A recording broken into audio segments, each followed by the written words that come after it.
చూడండి, ఇక్కడికి వస్తే చాలా ప్రశాంతంగా మనకి ఏ సమస్యలు ఉన్నా కూడా ఆయన అనేది తీరుస్తారు మనకి. ఒకసారి వచ్చి మీరు ఎప్పుడన్నా ఇక్కడ వస్తే కన్నా పార్నపల్లి సైడు మీరు ఇక్కడంతా కూడా ఇదంతా విజిట్ చేయొచ్చు.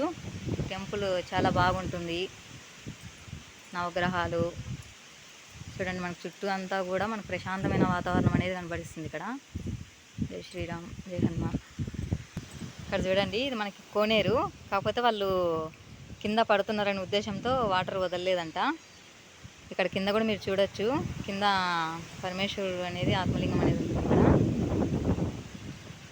అక్కడ మనకి కింద కూడా అక్కడ ఒకటి ఉంటుంది కదా, అక్కడ చూడండి. ఇది మన చుట్టుపక్కల అంతా కూడా అయితే ఇలాగుంటుంది. ఇదంతా కూడా మీరు ఇటు సైడ్ వస్తే కూడా అంతా టెంపుల్ అంతా కూడా ఒకసారి దర్శనం చేసుకోవచ్చు. చాలా ప్రశాంతమైన వాతావరణం కూడా. తర్వాత మనం ఏం ముక్కుకున్నా కూడా అవనేది మనకి ఇక్కడ నెరవేరుతాయి.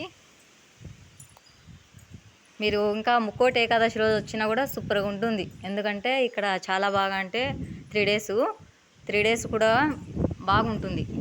ఎందుకంటే బాగా జరుగుతుంది కాబట్టి ఇక్కడ. అప్పుడైతే జనం అంతా కూడా ఉంటారు, ఫుల్ రష్గా ఉంటుంది అన్నమాట. చూడండి గాయస్.